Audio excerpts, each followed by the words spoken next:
Oh, hey everyone. Nice to see you all. Hey, Hi. Hi, Nee. Hi, Jen. Good to see you. Hey, Alexis.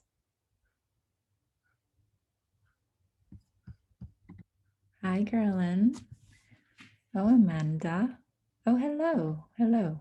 Hi, Helder. All right. Let's give our people a few more minutes.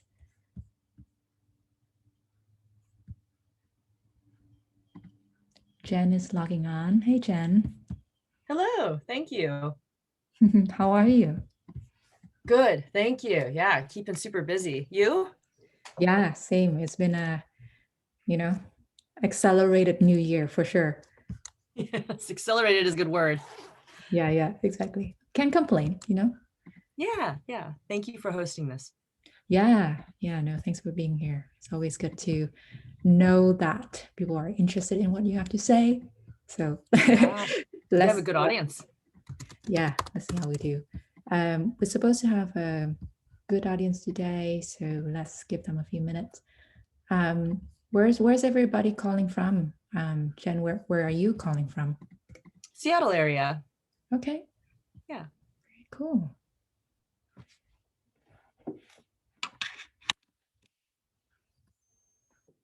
Portugal, all the way from Portugal. Wow. What time is it over there for you now? Maybe like 7 or 8? Yeah. Yeah. Awesome. Hey, Victoria. Hey, Carla. Oh, good to see you.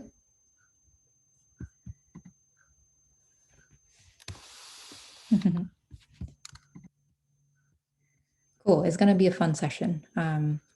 I am of the mind that we learn better by doing. So we're actually going to do some stuff today. Cool. If everybody can put in, okay, yeah, where are you calling from? Or that'd be good. Yes, I am putting you to work. It's happening.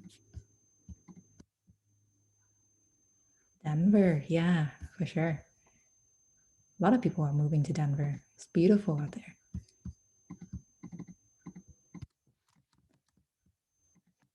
Both Denver and Seattle, actually, right? A lot of movement.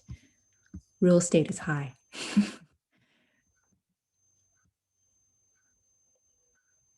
Hey, Godfrey. Oh, Michigan in the house. Yes. Carolyn from Greenwich. Awesome. There's a few New York people around.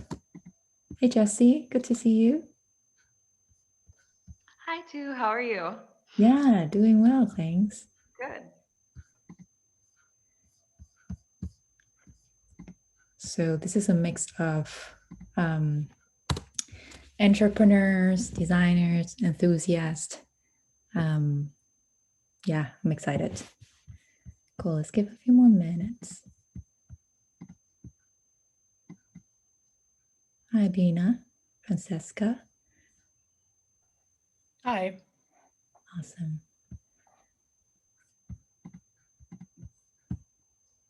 I feel like Katie is also trying to log in, but we'll see. Hi, too. Hi. How are you? Well, thank you. How are you? I'm so excited for this. Yeah, me too. Me too. Yeah, I figured one of my goals this year is to give back. So I'm gonna try to do one workshop per week, or sorry, a month per month. Let's check ourselves. But thanks for being here. Cool. Yeah, Katie run this amazing. Katie, I would call it like a female founder startup program. Yeah, Yeah, that works. yeah. It's called Female Founder School. So for anyone who's interested, she's legit. They are legit. I was part of their program. I am still part of the community. So check them out. Thanks, too. A little bit unplanned plug right there. Much appreciated. drop the link, Katie. People are asking. Oh, Zen is a member. Yeah, that's awesome. Cool. Hi, Darlene.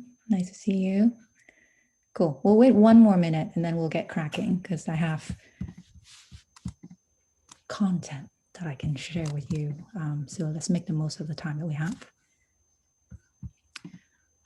So this session is being recorded so that, for those that register but can't make it, as I know there are a few that get caught up in family matters, we will just share our knowledge with them and our conversation with them. So hope that works with everyone.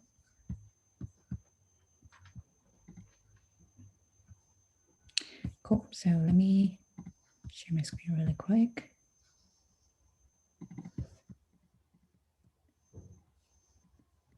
And I was just sharing this with some of us on the call just now, but this session is supposed to be very interactive. I am of the mind that we do better by practicing what we preach. So there's a few exercises in here, a few framework that I'm going to walk you through, hopefully as a way to help you, kickstart the kind of work that you want to do. Okay, so let me see.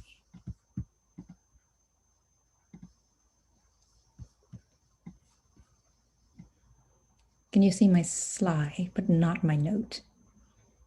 Yes, awesome. Cool, awesome. So let's get started. Cool, so welcome everyone. Thanks for being here. I'm so excited to meet all of you. I know some of you already, but some of you I'm really looking forward to learning and from you and learning how, what kind of MVP you're trying to build and how we can help each other building it.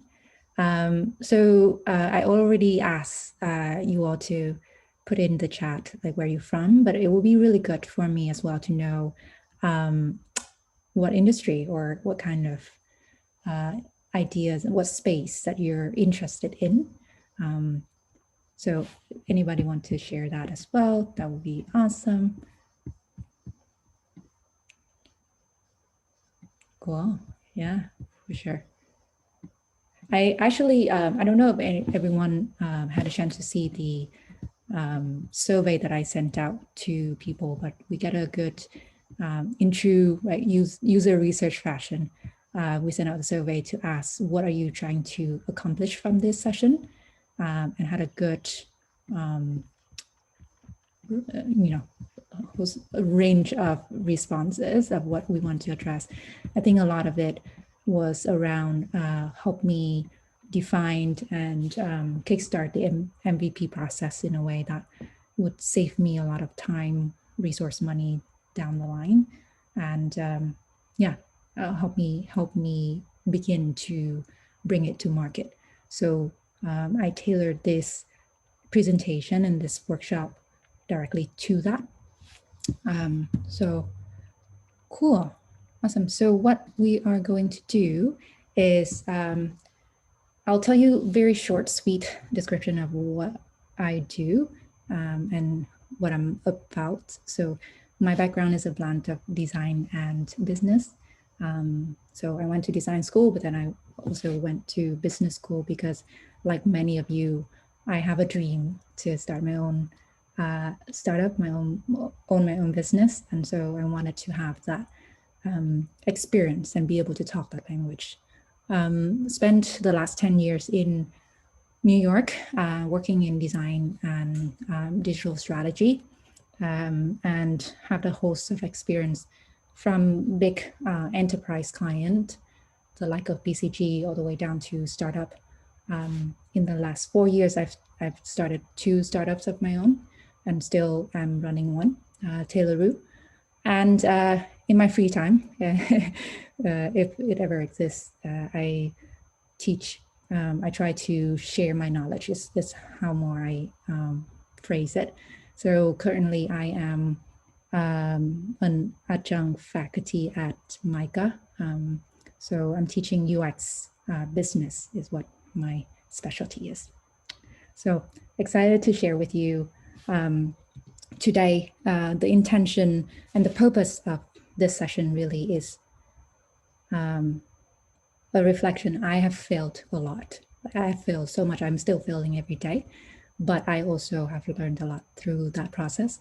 And especially for our friends in the audience who also share the love for entrepreneurship, I want to just pay it forward, right? Like these are the learning that I have along the way, and these are the tools that I use in my own design practice. My hope is that I can share it with you and how to use them so that you can use it for your own business without even, enlisting a big design firm or contractors at great cost, right? So, if I can sum up the few things that I think a lot of startup early stage MVP and startup, the pitfall that we fall into and felt into in my case many times is these things, right? Like going blindly into the market with an idea and just get really excited about it without trying to have some form of validation up front. Not understanding the customer or users for the digital product. I think that this is something that I am particularly passionate about because of my UX background, user experience background. Same with not understanding the problem, right? This goes hand in hand, and you can see that this is, really much tied together. If we don't know who we are serving, how do we know what kind of problem we can solve for them, right? Not being able to prioritize. Oh my God, 40% of my work in design right now is auditing site and improving upon experiences, right? Like people get excited, go out and build the thing, and then they realize it didn't work because they didn't have these pieces up front, but also they have so many wants and not as many needs, right? Like what I mean by that is they put all the nice to have, all the wants to have, but not the must have. And they can't prioritize. So what are we going to do about that? And I know that some of you had some question around how do I measure, how do I iterate from this process, right? Do I just build the MVP and then leave it out? And then what do I do from it? So like I said, I think this failures is a strong word. These challenges, they're failures, but the challenges are very much relatable and they're consequential, right? If you don't have one, it will easily go into the others. So the purpose of today's session specifically is about defining and validating for the MVP. I think we can spend another session on marketing it or, right? Actually building it, development is a huge topic, right? Outsourcing versus in-house, etc. But it's not going to be as much the focus of today, because I do believe that in all the things that designer and product people that you will have a chance to work with, in this process of researching and defining the user and doing the wireframe, right? Keywords, buzzwords, developing and designing the tool and testing it. In all these steps, if you don't have this two up front of what are we solving and who we are solving for, everything else is fucked. Like, excuse my language, but everything else is screwed, right? And this testing bit is very much tied into the market research and the user research. The piece that we're very excited about, I am included in this part, is the building, right? We have an idea, we have an app, we have a service, we want to go out and build it. But let's take a pause, let's take a moment in this 1 hour session to actually explore some of the tools that would help us really define this MVP and build it the right way.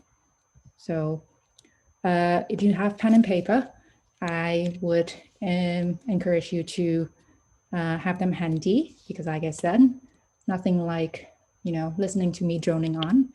It's actually better to have an interactive session, right? Cool. Anybody have any question about this process and how they relate to some of this pitfall that we are going to try to mitigate? Awesome. Tony is on. Guys, I also have clients. Yeah. Hello. I too. Hello, hello. Good to see you. Cool. So Tony is familiar with one of this tool because we've done it together. But for those on the call, like I said, I would like to impart a couple of the tools, and I will give you the links to these tools and we will walk them through together. That would help you as a startup entrepreneur, early stage, to help us figure out how do we early test the market, how do we research with the user, how do we, as a team, right, in this process, align among yourself. Maybe your team is just you, so making notes for yourself, or maybe your team is you and one other intern. Maybe your team is bigger, you're more developed, but then now you're losing sight of what is it that you're actually building and who for, right? Can I So, work? and then, Can I work? yeah, we'll mute Tony now. I love him. We're muting him. Okay, cool.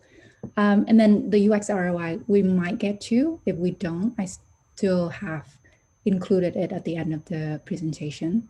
And the intention there is how can we begin to measure, right? When we build the product up front, how are we already thinking about, okay, what do we need to track in order to improve upon it?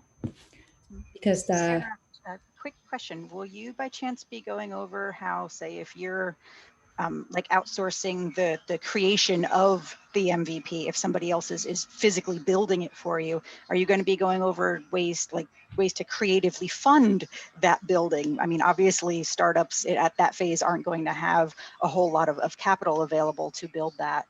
So are you going to be mentioning finances at all? We can talk about how to find those people in this in relation to this process. I think financing will be an entirely different topic, right? But we can talk about that a little bit later when we come to actually before we get to testing at the end of the work session. We can talk about that. But thanks, Jen. Cool. All right, so recap, what are we going to do today? We are going to talk about how do we get to the market research validation the quickest way, in my opinion, and have some confidence going into an idea.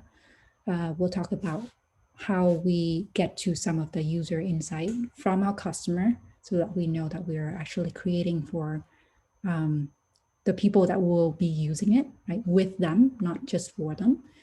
And then let's go through this process together. I'll give you the link to this. It's a simplified version of the workshop that I run a lot with my client.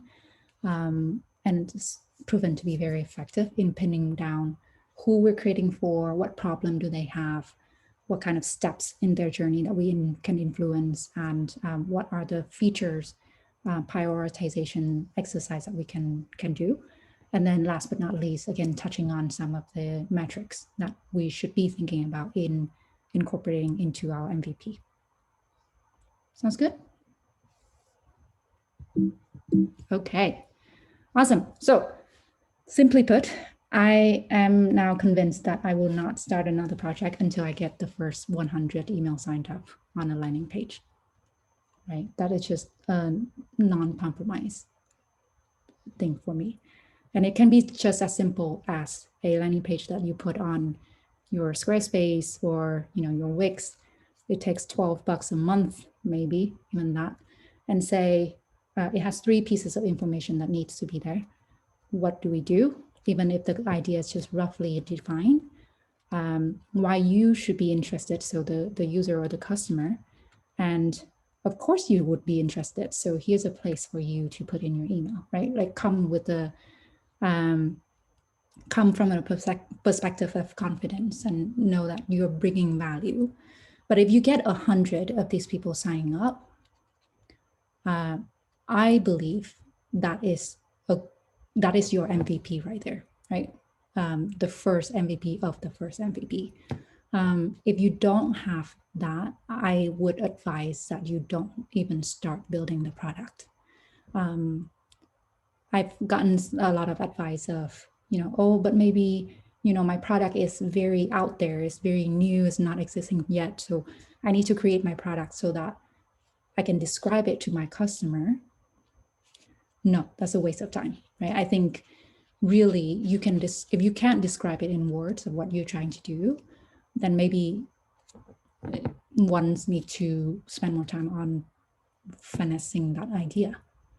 So I would say the first piece of market validation is putting up a landing page that you can capture people's email. And when you get to 100 email, then let's talk, like actually thinking about the product. Anybody have any question about how you can set this up, or what kind of tools that you can be using to set this up? Hey, too. I've actually, this is great validation because I've been doing this with the project you and I have been working with. So I'm really finding that either you read my mind or I read yours. But this is all great. Is there a possibility we can get a copy or a recording of this session? Yeah, I believe this session is recorded. Yeah, that afterwards, great, because I really want to share this with some of the folks that I'm working with, and you're going to be working with hopefully in the real soon future. And this is just validation of all the things that we are doing right. Oh, I'm glad, Tony. So Tony and I worked together about 6 months ago, where I helped him set up the foundation for the MVP, and he's now in the building phase. That's a little bit of context there for everyone. But thanks for sharing. Cool. So I think what would the meat of the core of the presentation really, and the strength and the experience that I can bring to you all is really in understanding the user and from their perspective. So there's this user interview part of the presentation, which basically asks the question of, how do you know that this thing, right, this MVP, this idea that you have is the right thing to build, right? You're just one person. Often you're a business owner, a product person, a marketer, a designer, a developer even. And you've been obsessed over this thing, but how do you find if it is the right thing to build? And the answer really is with one-on-one user interviews, right? Find the people that you think would be the one who would be using this tool that you are about to build, either the tool or the service, and talk about, what are they doing right now? What can you do to make their life better in this space? And I can show you specifically the guide to that conversation, because I know it can be slightly intimidating to have that kind of conversation just blindly up front. But before we get there, I want you to take a moment, right?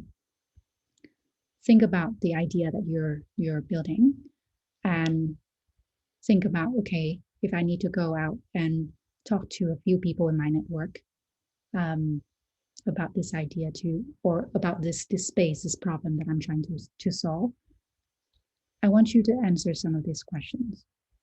So the first question is, what are your goals? What are you trying to learn from this conversation at this stage?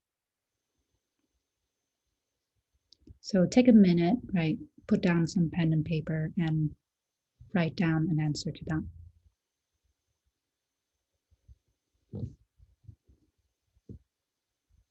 Okay, do like 1 minute on that.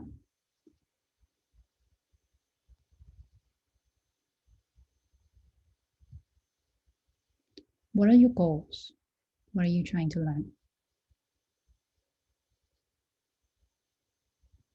The next one is, who do you have access to, right? So who in your network is very much someone that either is working in the space that you're interested in, have worked on this kind of ideas before, or have this kind of problem.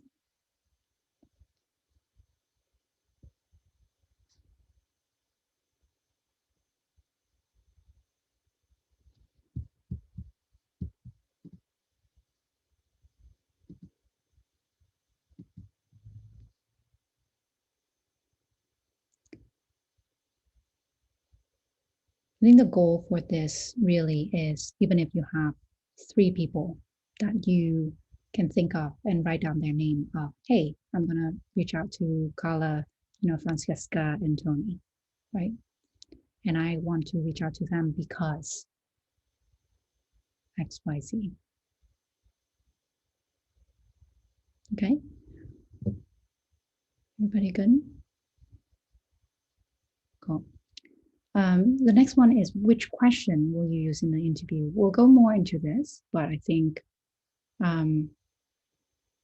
actually I would love to hear from you all if you can put it in chat. I'll stop sharing so that I can see your chat. Which question is burning in your mind when it comes to, hey, I really want to learn this about my product or the idea that I want to figure out.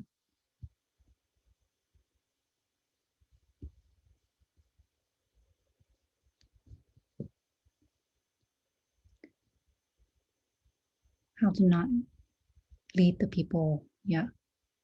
So you only end up hearing what you want to hear. Yeah, exactly, right? So Victoria, that is a question of how to conduct the interview, right? So I think having open questions, and we can go through a few of an example of that, but asking a lot of the why. Yeah, just an open why. Okay, you told me that you want to, that you want to have healthy organic product in a bottle, but why, right? Why do you want that? Most important element of my product, Jen said, 4 key product pillars.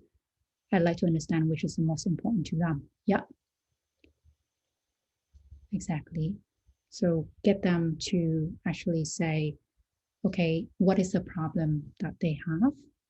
And I wouldn't necessarily in the first interview go into your solution, right? Because it might be, you have to understand the problem first before we go into the solution. But definitely you can tease out, like, what are some of the key area in the problem that is most important to them. Jen said it will be important to know the way I'm planning on having access to the product is most beneficial to the user. Website versus app or maybe some other way. Yeah, Jen, so that's a great question that we will go into when we hit the workshop.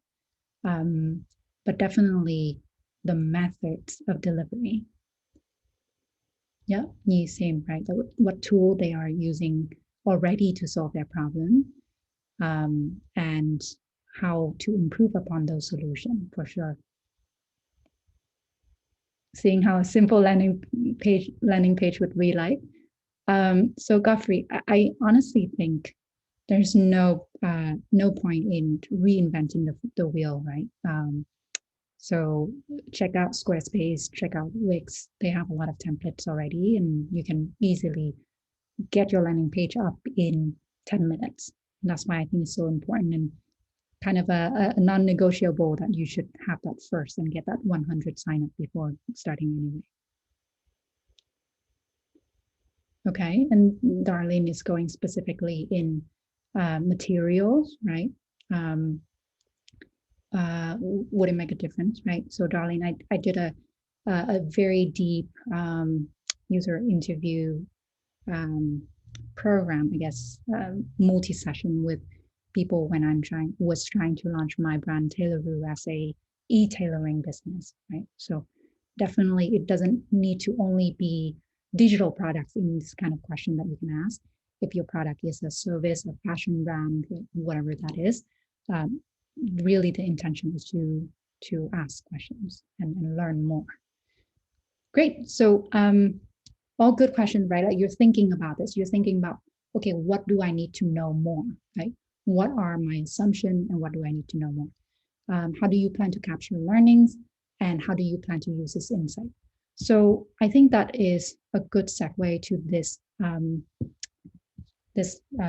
user interview guide that I will willingly walk you through right now. So if you go to that link that I just put in the chat and access this interview guide, this is free for you to use. So if you have your first session with your first user or customer next week, this is something that you can use to as a guideline for you. And I will walk you through what some of these are. I have some example questions in here, right? To your point of Victoria of not leading people. Let's talk about that. Cool. Everybody is here. Give me a thumbs up if you are.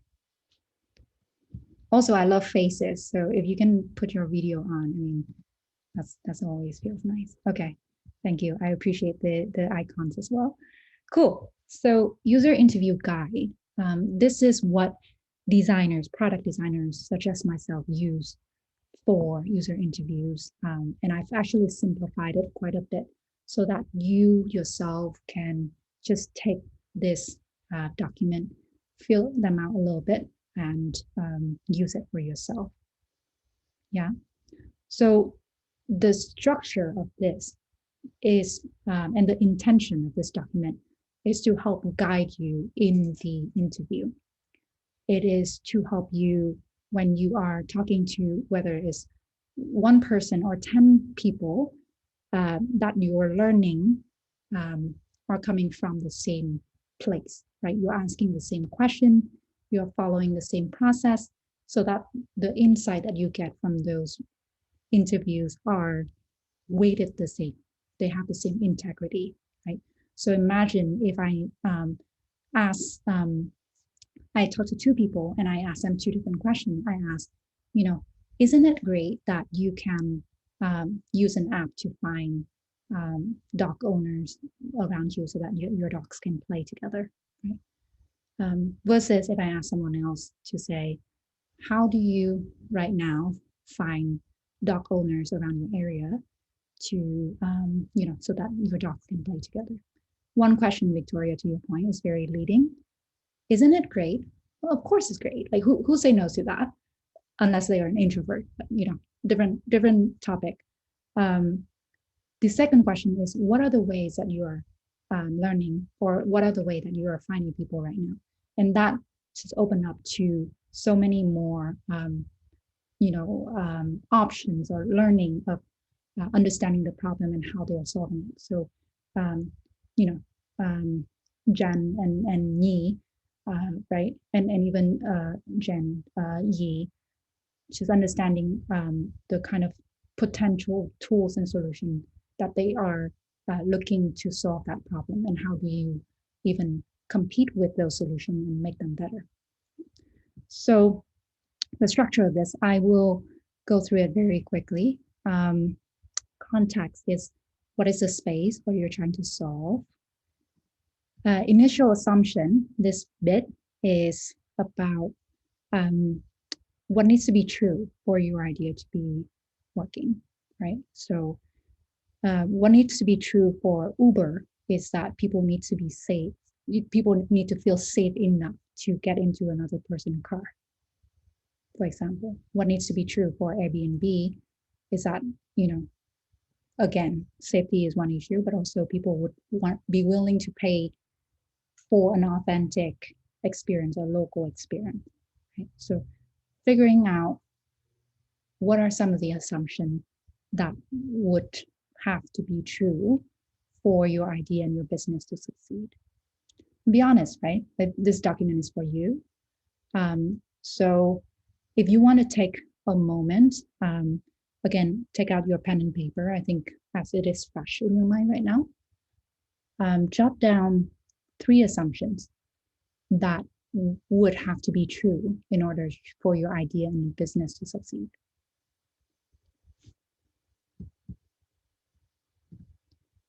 Let's do 3 minutes on those, because I know that it takes a little bit of reflection.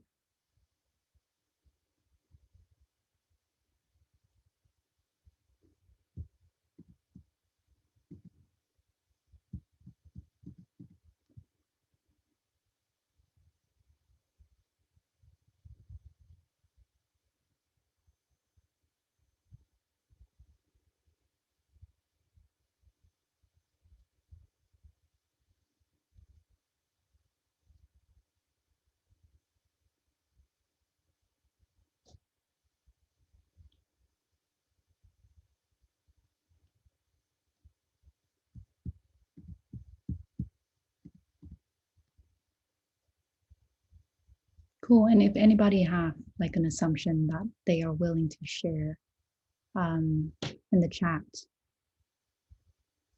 that would be really good. Just as a way to share out. Otherwise, keep writing.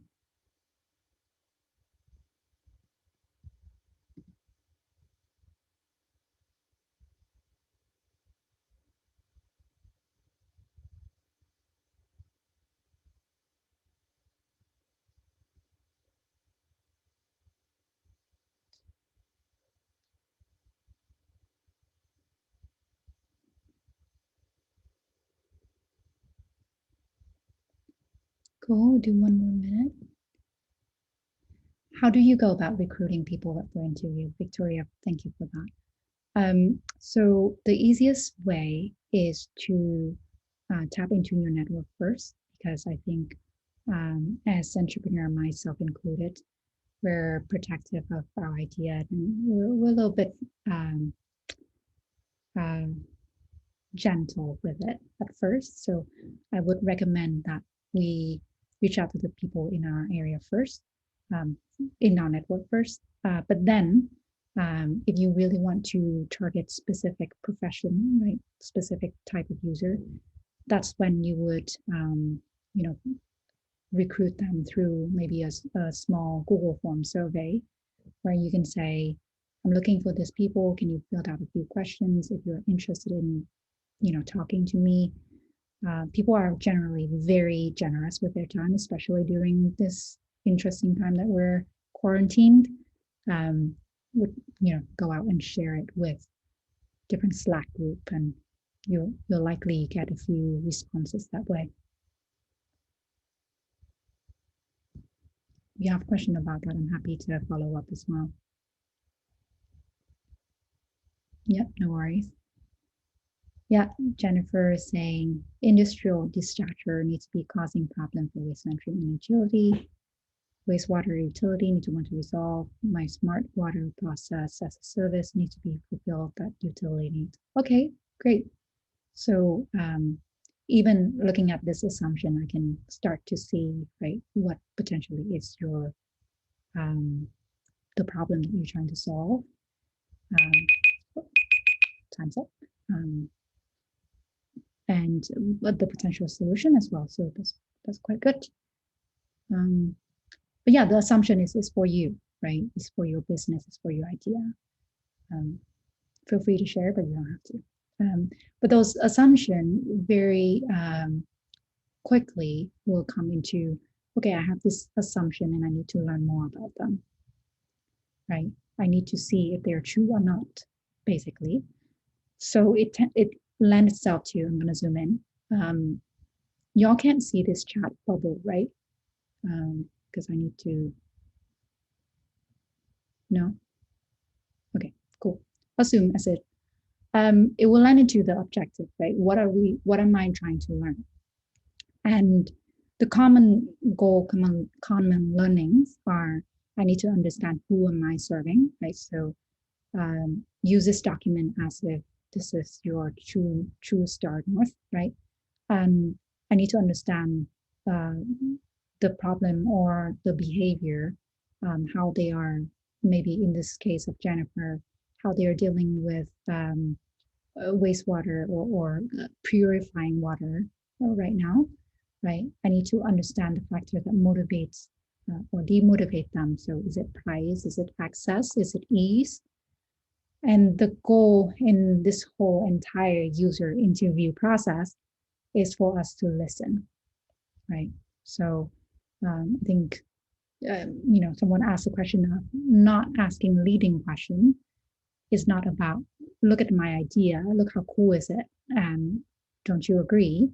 It's more about, hey, I'm trying to solve this problem.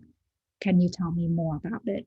And let them unfold to you, right?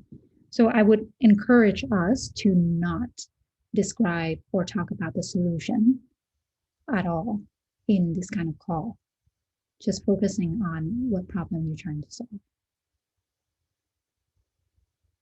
Cool. We're talking about recruiting, right, Victoria? So it's important to know who we want to speak to, but also who are not in our audience, right? So, someone who, for a certain, I guess, price point, let's say for my startup, it was very much about custom tailoring. So I made one mistake in the past of surveying and talking to anybody and everybody. And then I realized that, and I was saying that, okay, if you spend 20 minutes with me, I'm going to give you $20.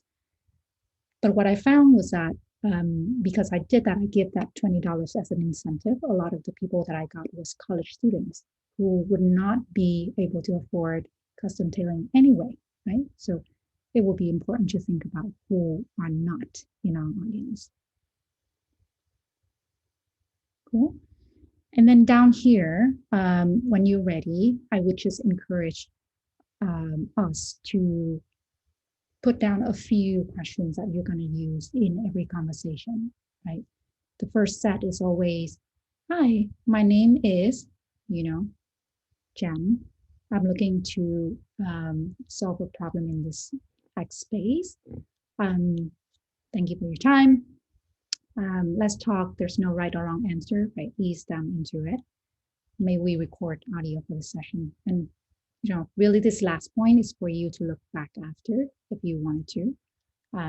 But if they say no, right, I'm sure it's not a deal breaker. Just make sure the information doesn't get out. But then learn a little about them, right? So that you can learn about who you can be serving. Learn a little bit about what they're doing right now and the problem that you're trying to solve for. And that's it, right? We don't talk about solution. We don't talk about any innovation. We don't want to get validation of our cool idea.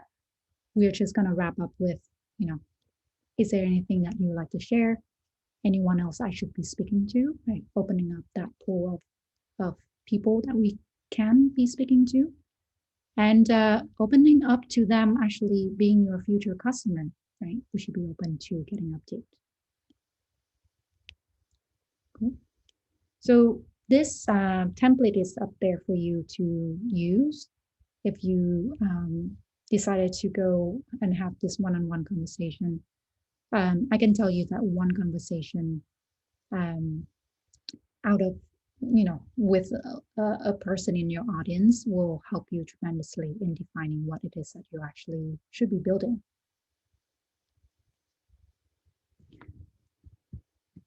Yeah, exactly. So Jen have a few good points in there, right? Recruiting family and friends, and being on panels and surveying people. So exactly. Well, one other thing I would just add is that when I started it, I thought, because oftentimes you see it as part of a phase, I thought I'd do interviews once and I would pretty much be done with the bulk of it. And what I'm finding is I never stop interviewing. I never stop researching customer needs, because you go through these phases, and at every phase, I have needed customer feedback to just continue validating or helping me evolve my approach. And so for those of you that haven't done it yet, I think you'll find it very helpful to keep, just don't stop ever researching and interviewing your customers through your process. Yeah, And it can be just one step at a time, right? One conversation at a time. Right. So don't be afraid. Cool. So I want to go next into this second bit, which is, so now that we talked to a couple of people, right? What do we do with that information, right? How do we get closer to what it is that we actually should be scoping for, like to your point, and building out, right? So as entrepreneurs, myself included, we often think about the problem and the solution, right? We think about, okay, here's a problem space that I want to solve, and here's the solution that I have.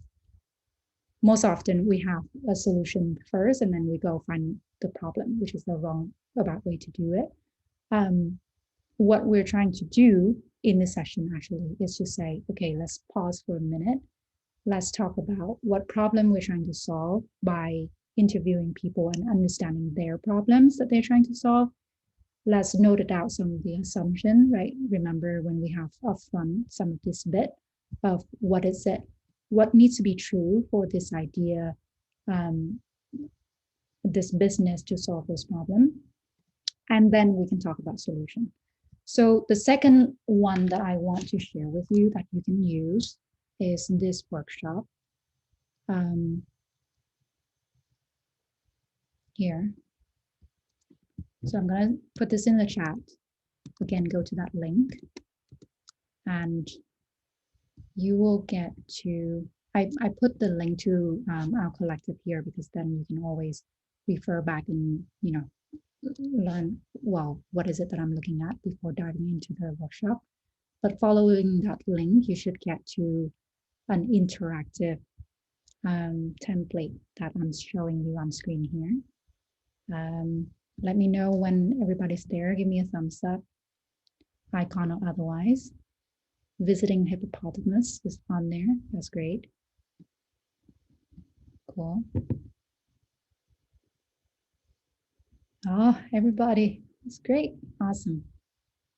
So what you're looking at is a very, it looks like a multi-step process, which, you know, don't be intimidated. It's supposed to help you and your team, again, to align on what is it that we're trying to solve and who we're solving this for. So anybody use this tool before called Miro?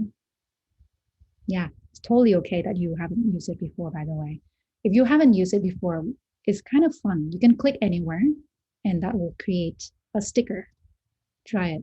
I think it should work for you all. Maybe? Yeah, right? So it's a collaboration tool that allows you to put notes into, you know, different stickers. So if you click on a note, any notes here, you can start typing, right? Hello, my name is Tu, right? I can start typing. So this is very helpful. Let's say if you have you yourself or an advisor, right? People dragging things around, feel free. Jump on the same link. I would recommend that you create a Miro account. Is free for personal use and copy this board over, right? But jumping on the call with you yourself, go through this exercise, or with an advisor, or with an intern, a teammate. And the intention really is on the left side here, if I can direct your attention to this left side, is to go through this process of who is it that we are catering to, right? We've talked to all these people, as a from 3 to 10 one-on-one conversation, we starting to understand who they are from a demographic standpoint, behavioral standpoint, etc. We know the who. We talk about their problems, right, and the challenges that they face, so we understand the why we potentially need something to solve. So let's talk about why we're doing this, the problem, and then when we're ready with the who and the why, and I would advise that we don't move forward to any other step until we feel confident that we have some of the thoughts that we have on the page about those two areas. Then we can start into, you know, what and how we should be building. Yeah. So I will walk you through this very quickly because I want you to understand how this is laid out, and then you can feel free to use it for your team, right? And if you need help, of course, reach out to me. I'm happy to answer any question about this. This is a framework that I've kind of distilled down after many workshops with startup and clients, and it's proven to be really useful in getting alignment. Thanks, Katie. Cool. So the first part is about who. Who are we talking to, right? So the who in design and in product, when you work with designer or developer, you hear this term persona or person, right? Quite a bit. So a person, you describe them in their demographic. So make them up, right?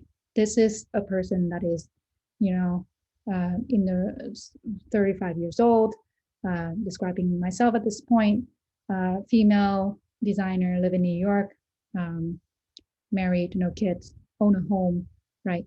Like urban lifestyle, demographic. On the right side is their behavior, right? Why is this important? What are they doing right now, right? What are they reading? What channels? How can we market to them, right? Behavioral. So technology in the bottom here is interesting to know, again, how should we talk to them and which methods, right? So when you're thinking about, Jennifer, I believe that was you, website or app, right? Service or concierge, it will be important, the technology level of this person. And my favorite is the motivation, right?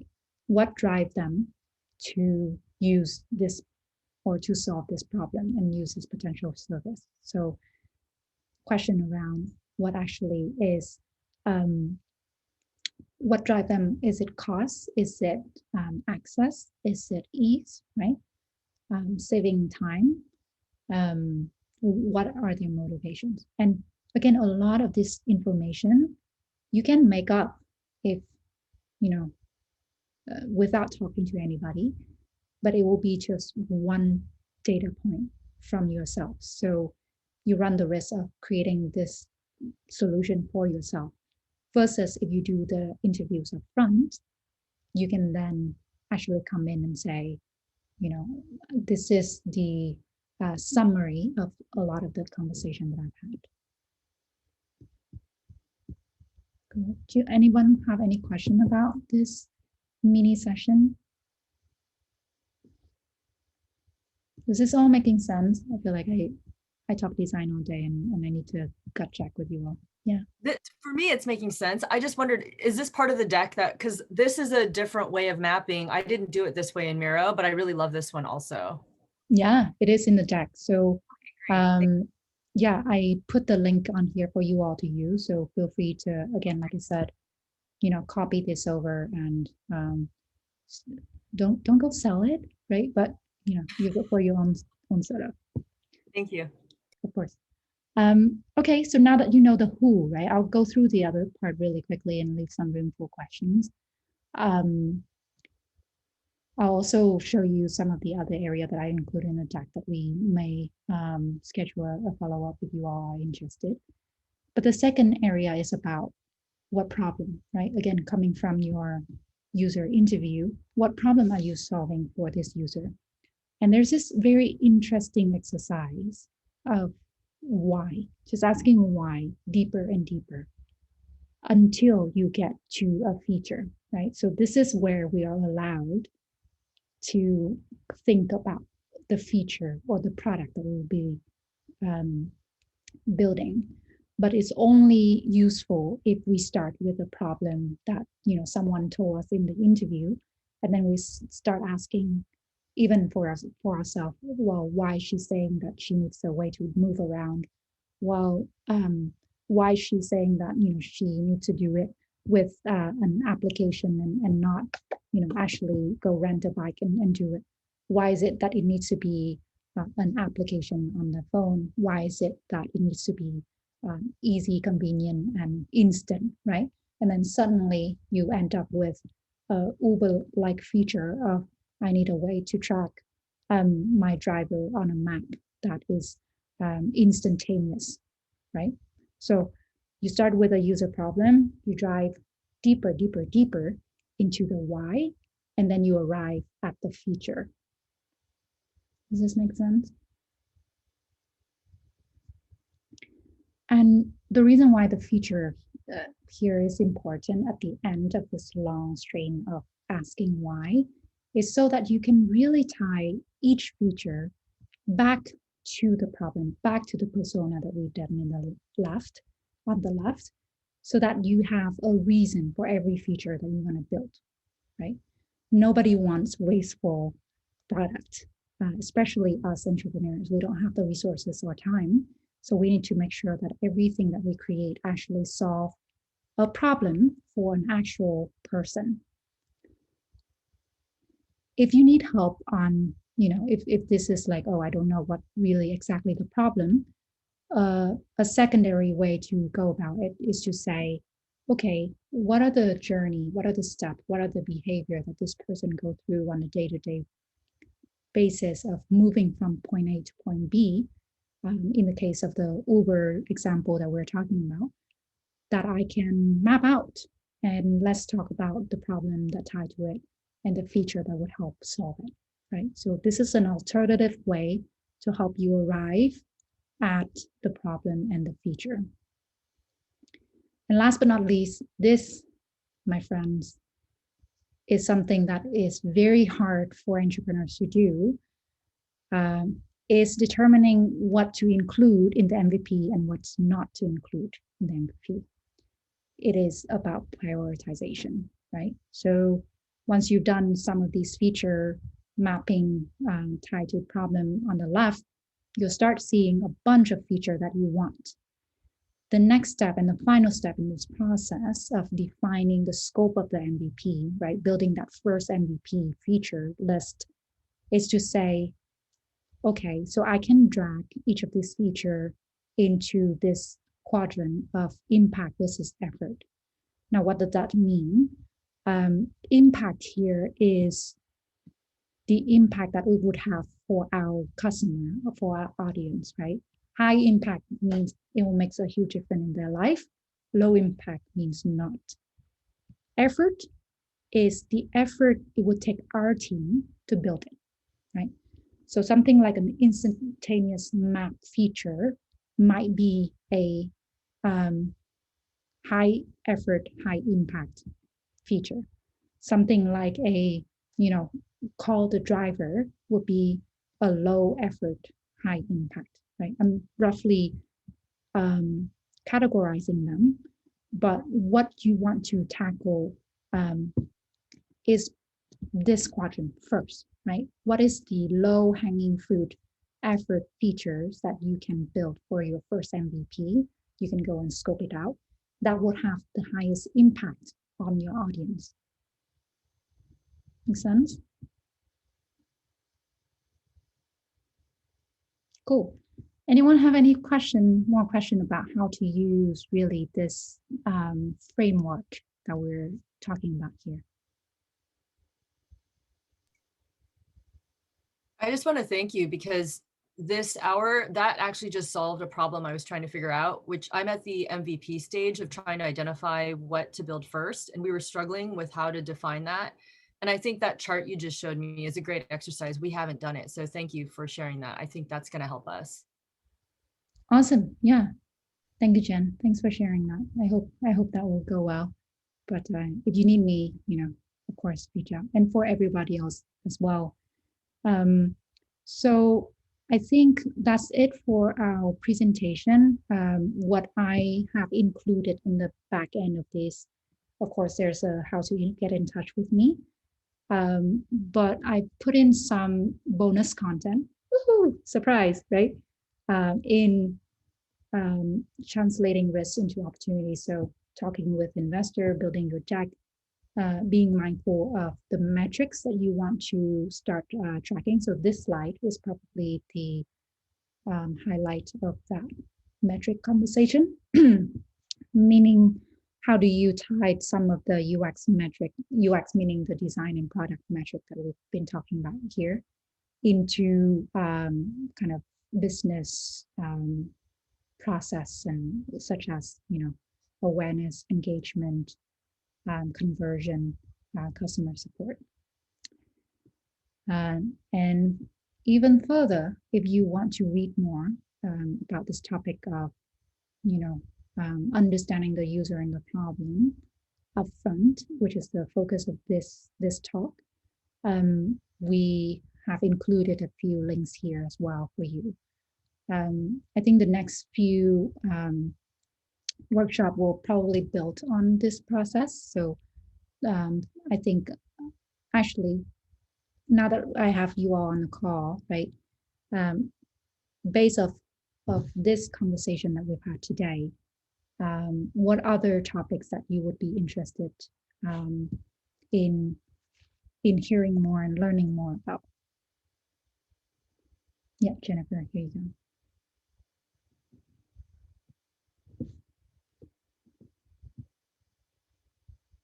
You can have a think about it. But in the meantime, anybody have any questions about the topic that we covered today?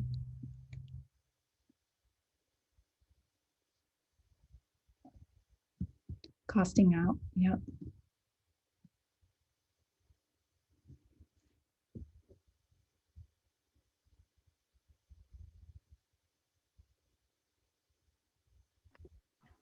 One question I have is that at what point do you go and start asking for investment money from other people? So not just the friends and family to get your MVP out, right? And I realize that it's not a topic for this one, but upcoming. Let's take our project, right now that I'm working on. I got way more than 100 people signed up on the landing page. So I plus friends and family. I want to keep the focus group short enough to it's not too many people, so I can get feedback and then come back to you, and then we're going to redesign some stuff, of course. But at what point do we go to WeFunder and Indiegogo and, you know, crowdsourcing sites to start raising money? That would be a good topic to talk about, but I think everybody would like to know. Yeah, for sure. Yeah, definitely. I think we can definitely touch upon that. I think we have also a few members in the audience that are experts in that topic, so we can bring in some partners as well. But also depending on the type of fundings that you want to get, right? For my own startup, I was seeking VC money, and thanks everyone. And the kind of requirements from that is way different than going crowdsourcing like an Indiegogo. So we can definitely plan for that. Thank you all. So I'll post this recording through the Eventbrite. I'll get you all already to fill out some of the surveys, but if you want to keep in touch with me, here's my contact. Feel free to connect on LinkedIn. I'm happy to help in any way that I can. Yeah, if you want to hear more about what's coming up in the series of this Giving Back series, you know, I would just go to a little bit self-promo, doesn't hurt anyone, right?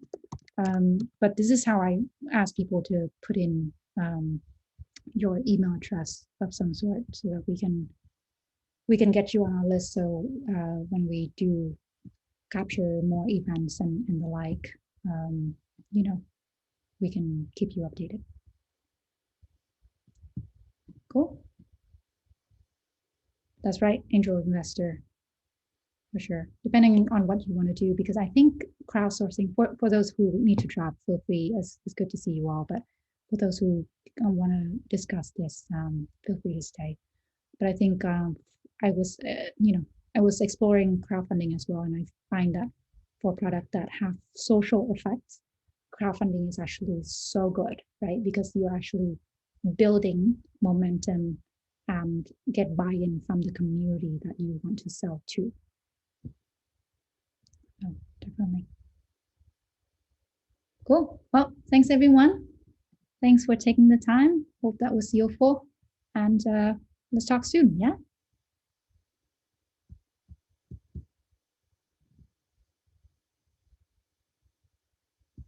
Okay.